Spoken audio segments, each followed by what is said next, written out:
The first strike, arrogance carved in fire.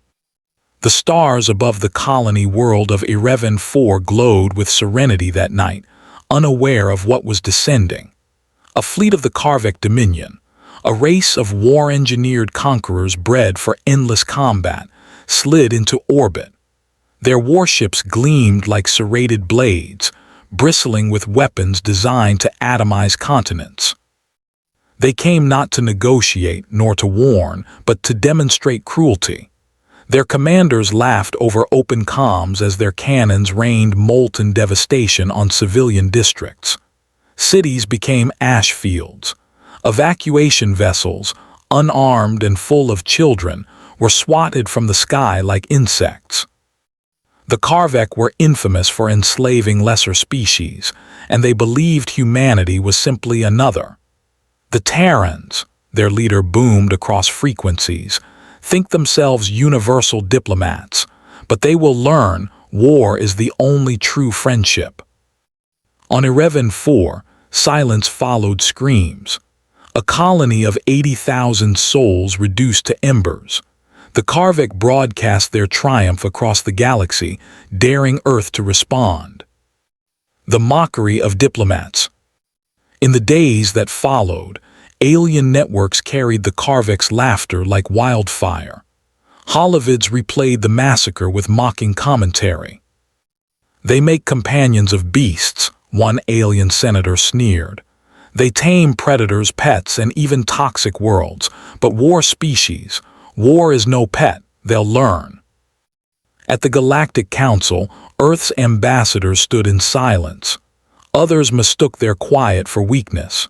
Treaties were mocked, humanity's compassion ridiculed. Terrans talk peace with monsters, the Karvek roared in debate. They befriend everything but us. We are born for war, they will kneel or vanish. The galaxy agreed. Humanity's era of diplomacy had ended. What they did not understand was this. Humanity's silence was not surrender.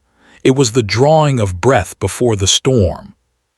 The silence before the answer. For weeks Earth gave no statement, no counterattack, no broadcast of rage. But far from alien eyes, deep in Luna shipyards and beneath the oceans of Earth, Leviathans stirred. Dreadnoughts, black-hulled and vast enough to eclipse moons, were brought online.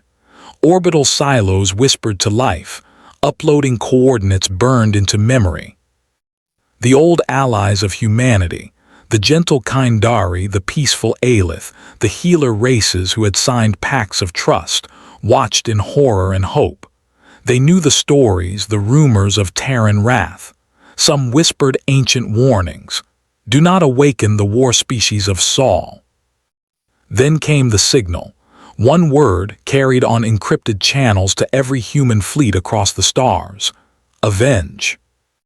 The breaking of stars. The Karvek fleet, bloated with victory, had gathered at Korsmaw, a star fortress ringed with 1,000 guns. Their admirals celebrated with blood feasts, trophies displayed from conquered worlds. That was when the void split open. From hyperspace, Terran ships emerged, not in dozens nor hundreds but in waves that darkened starlight. Carriers larger than cities, gunships with hulls scarred from ancient wars, and dreadnoughts black as night, silent as tombs.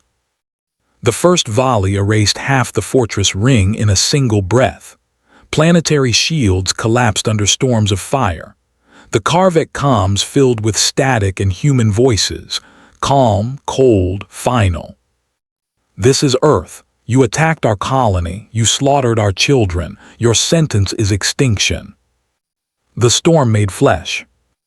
The Karvek had built their reputation on never surrendering, never bowing. They launched every warship, screaming war chants across the ether.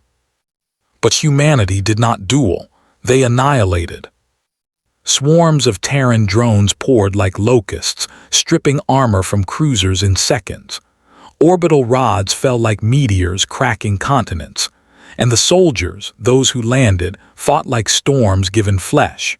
Exo-frames, rail lances, armor that shimmered with unyielding resolve. One Karvik commander, broken and bloodied, gasped before capture. They fight as if they've befriended war itself. He was not wrong. Humanity had always done this, tamming wolves into dogs, lightning into power, disease into cure. War was no exception. Earth had befriended war, made it a companion, chained it, and unleashed it when provoked. The climax: war befriends war. The battle turned to massacre. The galaxy watched as transmissions leaked.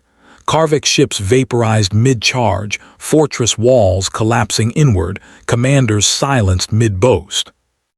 But the true horror was not destruction, it was precision. Humanity left no survivors by chance. Every strike was deliberate. Every dreadnought moved in choreographed silence. It was not rage. It was a surgeon's knife applied to an empire's throat. When the final Karvik homeworld trembled under bombardment, a voice broadcasted across every channel of the galaxy. You mocked us for befriending all things. Remember this, even war bends the knee to humanity, and when you awaken it, it does not sleep again. The aftermath, silence etched in stone. When the fires dimmed, the galaxy held its breath. The Karvik dominion, once feared as eternal warriors, was gone, burned from the maps, remembered only in ash and ruin. Survivors of allied worlds whispered to one another, "Never provoke Earth again."